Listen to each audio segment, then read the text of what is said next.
capítulo del podcast Al Pizarrón que hace la Facultad de Derecho de la Universidad San Sebastián con el libro. Todo esto a raíz de un libro que publicamos en la universidad que se llama Reforma Educacional, un experimento fracasado, en que distintas personas, expertos, dieron su visión sobre algunos temas relativos a la reforma educacional que se vino implementando especialmente desde el segundo gobierno de Bachelet.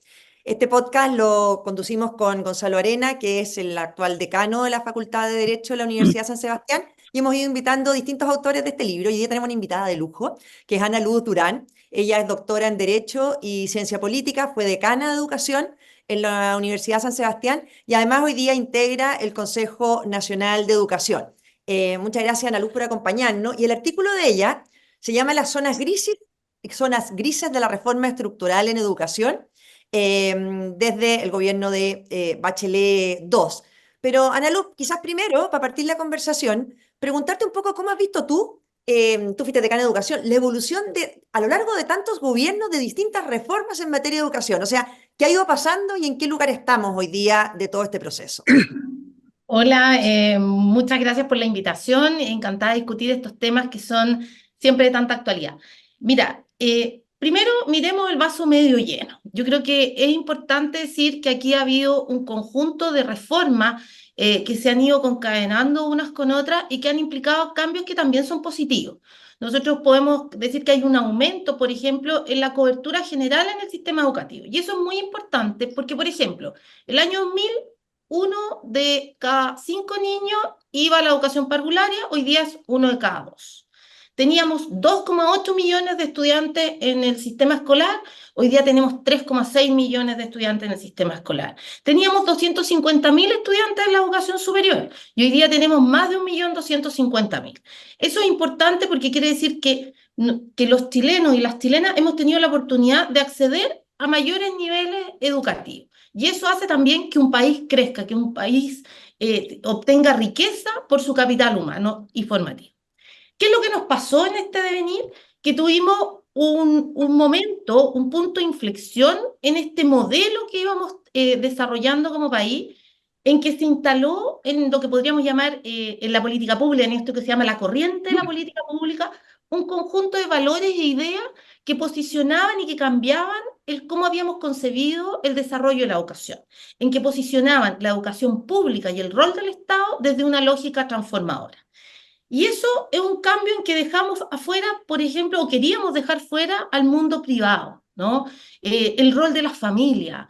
Y eso cambia la manera de entender la educación. Entonces, quiero partir como con ese importante cambio que hubo y lo que pasó en el gobierno de Bachelet II, que no nos olvidemos que ella llega con un 62% de los votos al gobierno y por lo tanto tiene una mayoría que permite generar muchos cambios. Por lo menos 8 leyes, ustedes lean mi artículo, ahí están esbozados cada uno de los cambios, pero podemos decir que los cambios importantes, más importantes son a nivel del sistema escolar, con la ley de inclusión, que es un cambio importante, esta idea de los servicios locales y de querer hacer desaparecer la educación municipal, y en el ámbito de la educación superior, la gratuidad y la ley de educación superior que cambia completamente la configuración del sistema. Entonces, yo diría, eso es como lo más importante, los cambios fundamentales en los que estamos hoy día situados. Gonzalo, ¿cómo lo ves tú?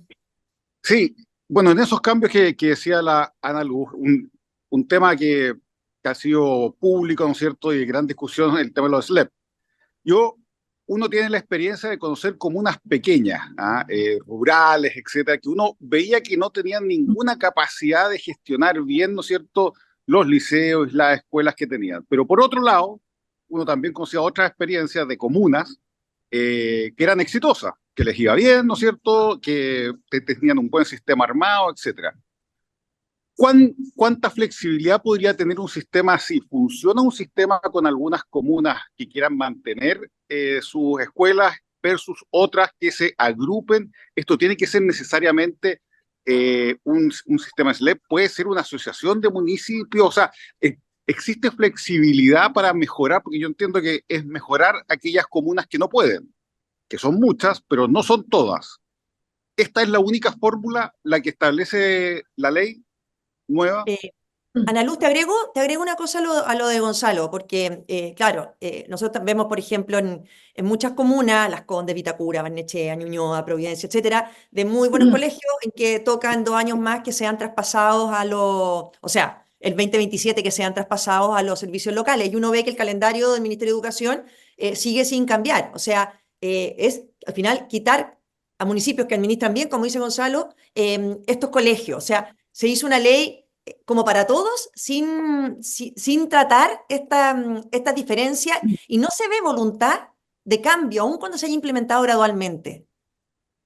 Mira, lo primero es decir que la educación pública es muy importante porque atiende al 51% de los niños de los estudiantes de pueblo originario, al casi 60% de la educación técnico-profesional, a la educación rural en su gran mayoría. Entonces, primero tenemos que entender que esto es diverso. Van desde la educación de adultos, por decirlo de alguna manera, hasta las aulas hospitalarias y la educación parvularia.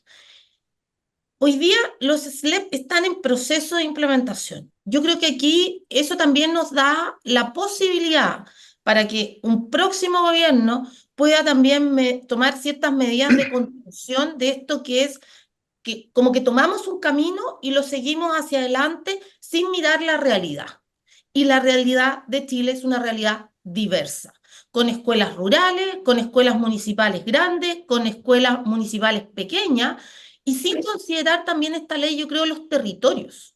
O sea, no es lo mismo estar hablando de una escuela municipal en Cerro Navia que una escuela municipal en Colina, ¿no? Incluso estando dentro de la misma región metropolitana, o pongámoslo un poco más, al oeste, ¿no? Entonces, lo primero, yo creo que aquí, o sea, lo que hay que hacer es una reforma, hay que cambiar los plazos de la instalación de los servicios locales, hay que poner un capítulo especial para la educación rural, porque la educación rural tiene otra lógica, es unidocente en general, son más o menos como 3.000 establecimientos pequeñitos, ¿no? Por lo tanto, hay que tener una mirada ahí, también en los territorios más amplios, como Aysén, por ejemplo, ahí también hay que tomar una mirada distinta. Y no hay que tenerle miedo a parar, a detener ciertos procesos, ¿ya? Los establecimientos educacionales municipales que con sus municipios lo están haciendo bien, dejemos que lo hagan bien. Dejemos que esos establecimientos sigan en manos de los municipios. Aquellos municipios que no tienen capacidad de gestionar su educación, bueno, a esos como Estado, como país, tenemos que irlos a apoyar, ¿no?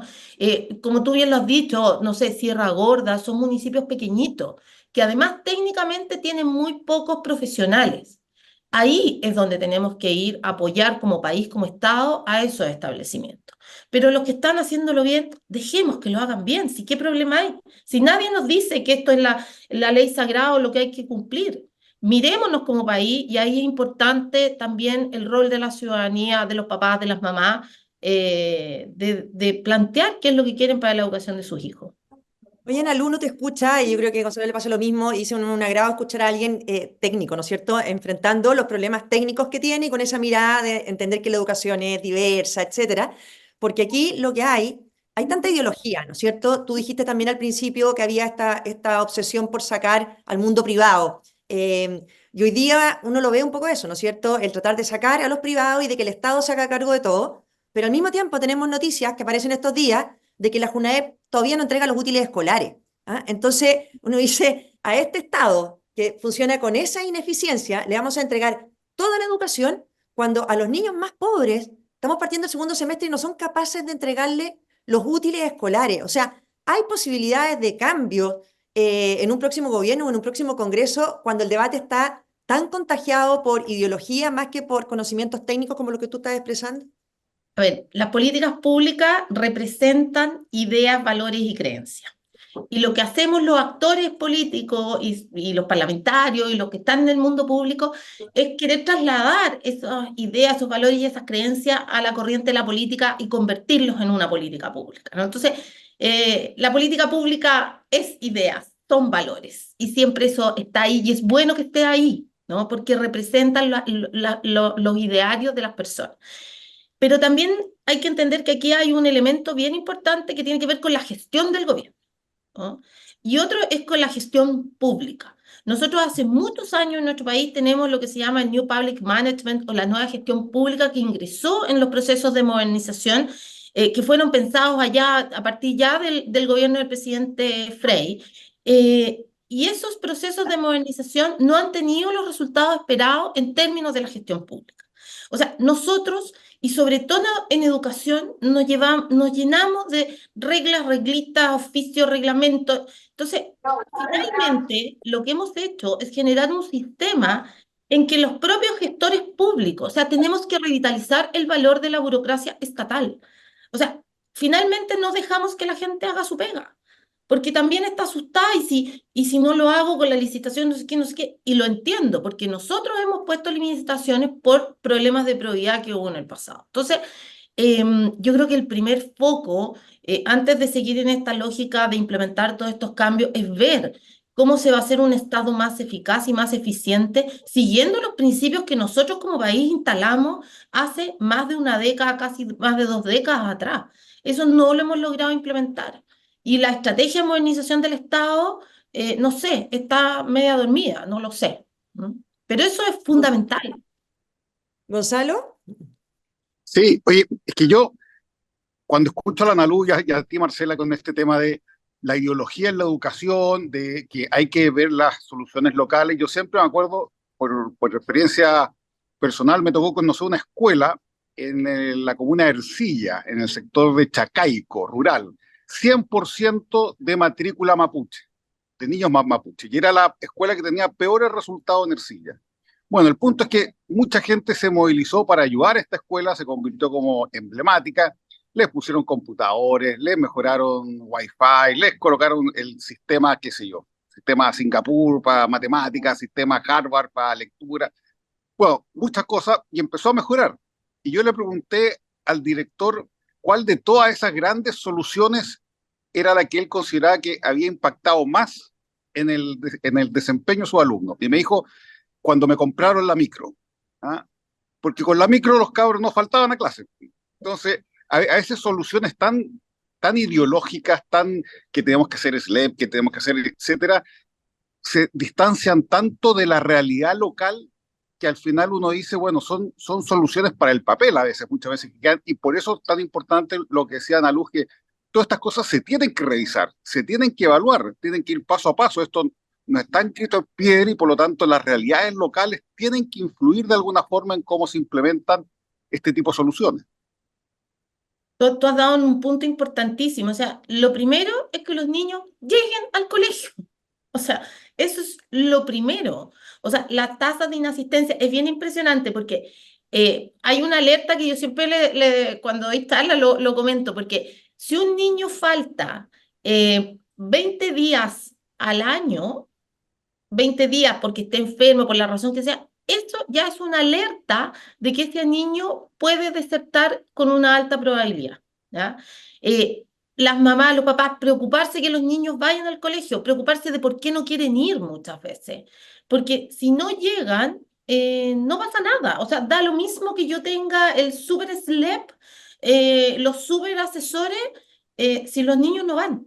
¿No? Si no van, si las condiciones de infraestructura, o sea, los niños que no tienen buena iluminación, que no tienen un buen asiento, que no tienen una buena climatización, ¿qué van a aprender? O sea, esos son lo que se llaman las condiciones basales. Y dentro de las condiciones basales está que los niños lleguen, que los niños tengan alimentación, que tengan profesor, una cosa que puede sonar de perogrullo, pero que esté el profesor especialista que corresponde a la disciplina y que tengan baño, o sea, agua, no sé, las cosas básicas. Entonces, las condiciones basales, como que a veces las pasamos por alto respecto a estas ideas de tan elevadas que tienen que ver más con ideas que hemos importado de otros lados que con la propia realidad de nuestro país.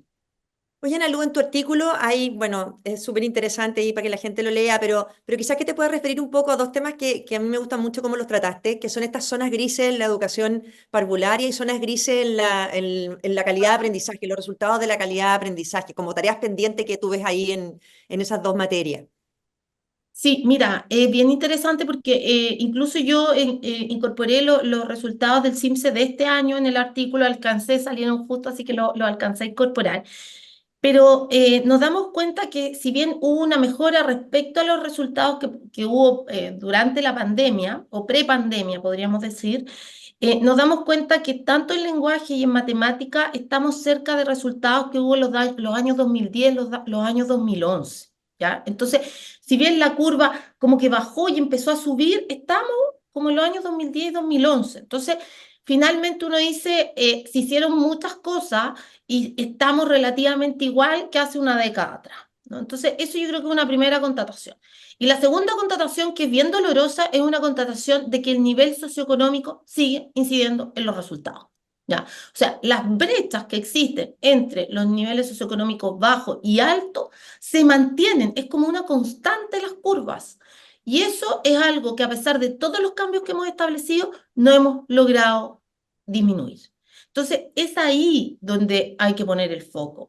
Y para mejorar los resultados, efectivamente, tienen que estar estas condiciones basales, pero claramente las reformas estructurales no están apuntando a mejorar esas brechas y a mejorar esos resultados, ¿no? A veces da la sensación de que se quieren esconder con un dedo estas diferencias que existen y claramente donde hay que ir a mirar con más foco no es en el tipo de dependencia, no es si es municipal o es particular subvencionado, es en el nivel socioeconómico, ¿no? O sea, si los resultados de los niveles socioeconómicos bajos, independiente de donde esté el niño, si el niño está en un colegio municipal o está en un colegio particular subvencionado, no importa. Lo importante es que sepamos que ese niño necesita un apoyo adicional para poder cerrar esta brecha, porque los datos nos dicen que la brecha está y es evidente, ¿no? Y es lo mismo en los resultados entre mujeres y hombres en el área de la ciencia y en el área de las humanidades. Oye, Gonzalo, bueno, le quiero preguntar también a la Ana Luz, pero como ha salido el tema esto de las condiciones basales y que a veces el debate nos lleva para otro lado, le voy a preguntar a Ana Luz porque es integrante del Consejo Nacional de Educación, pero a ti también quizás por tu opinión de lo que está pasando. Hemos visto también en estos días que el Ministerio de Educación se está embarcando en un nuevo cambio curricular, ¿no es cierto? Una adaptación curricular, han partido como consulta ciudadana, ellos hablan de un paradigma. ¿No estaremos de nuevo empezando a poner discusiones que a lo mejor no son las urgentes cuando todavía no se recuperan ni siquiera los niños que abandonaron los colegios por la pandemia, no se han recuperado ese retraso en los aprendizajes, estamos viendo cómo el Estado está funcionando mal en servicios locales de educación que se han implementado y que no están cumpliendo, en una JUNAEP que está ahora de nuevo con denuncias de irregularidades? ¿Cómo estás viendo tú el debate? Y después preguntarle un poco a la Ana Luz cómo es el proceso de este cambio curricular anunciado. Sí, todo eso que decías tú, Marcela, a uno le produce temor porque, claro, ¿cuál es la distancia entre las soluciones teóricas y la realidad? Y, por ejemplo, mira, en 1842, ahí me fui a la historia ya, era rector del Instituto Nacional Antonio Varas. Y Antonio Varas en un discurso dijo, las escuelas son los que son sus profesores. ¿Ah? Y es una verdad tan grande que uno, en la misma experiencia de uno, o sea, el gran cambio en el sistema educacional es cuando un alumno se encuentra con un profesor motivado y que sabe bien su materia y que logra apasionar a los cabros. ¿Ah? Bueno, ¿dónde están esos profesores apasionados en toda esta reforma? Prácticamente no están, o sea, no se ha invertido mucho en este último tiempo en lograr ese tipo de profesor que es el que hace la diferencia, que es el que hace, ¿no es cierto?, que se metan mejores puntajes a estudiar pedagogía. Se ha intentado con la beca de profesor, pero tampoco ha dado tanto resultado. Entonces, ¿qué nos falta ahí para tener realmente un cambio sustancial? Y mira un tema, hablaba el otro día con un director de un colegio que tiene de los mejores puntajes en Chile. Entonces yo le decía, bueno, ¿cuál es la diferencia que tus profesores están más motivados que otros? ¿Les pagas más? Me decía, no, no les pagamos más. Lo que pasa es que nuestros profesores hacen la mitad de las horas de clase que hacen en los liceos. Por lo tanto, nuestro profesor está descansado para hacer clases y tiene tiempo para prepararla y perfeccionarse y hacerlo mejor. O sea, esos temas son los que uno jamás ve en estas discusiones mucho más ideológicas que reales. Oye, Ana Lu, antes de que te metas en lo de currículum, es súper bueno el tema que puso Gonzalo, porque tú también lo tratas en tu libro y además fuiste decana de educación, te dedicaste a formar profesores. Entonces creo que es una pregunta clave y después una repasadita antes de terminar el podcast de lo que está pasando en el cambio curricular. Mira, yo comparto lo que plantea Gonzalo en dos líneas. Uno, que nosotros instalamos un sistema de desarrollo profesional docente en el país que pretendía en el fondo tener más vocaciones, ¿no? Y cuando se miraban las experiencias internacionales, y eso está en la discusión que se dio en el Congreso, se miraban las realidades de Finlandia, de los países más desarrollados que poco tienen que ver con nuestra realidad. Y se pensaba que este proceso de ingreso, permanencia y egreso que iban a tener, o este sistema de desarrollo profesional docente, iba a motivar más estudiantes y se miraba mucho como en sintonía con las carreras de medicina. ¿Qué es lo que pasó? Que efectivamente han ingresado menos estudiantes a las carreras de pedagogía. En los 2 últimos años esto se ha revertido un poquito, había sobre 1000 estudiantes más. Este año, en la próxima admisión, 2025, se vuelven a subir los puntajes de ingreso, pero no hemos logrado generar esas motivaciones que son importantes para los profesores, que ellos puedan desarrollarse. O sea, un profesor en la carrera docente combina dos cosas, antigüedad y pruebas, ¿ya? Pero un profesor muy bueno no puede adelantar su carrera para seguir avanzando antes, tiene que esperar tiempo. Y eso te desmotiva, porque tú dices, yo soy un buen profesor, puedo ser un profesor experto uno antes y no esperar X cantidad de años. Eso no se puede, ¿ya?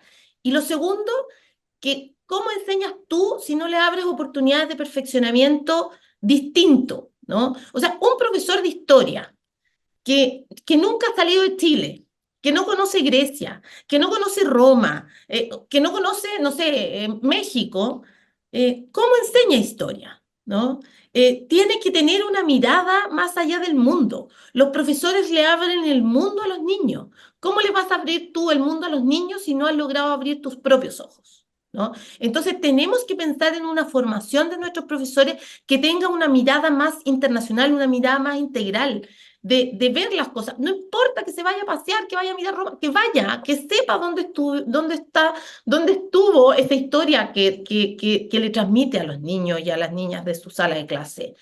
Tenemos que motivar y eso creo que no estamos invirtiendo donde hay que invertir.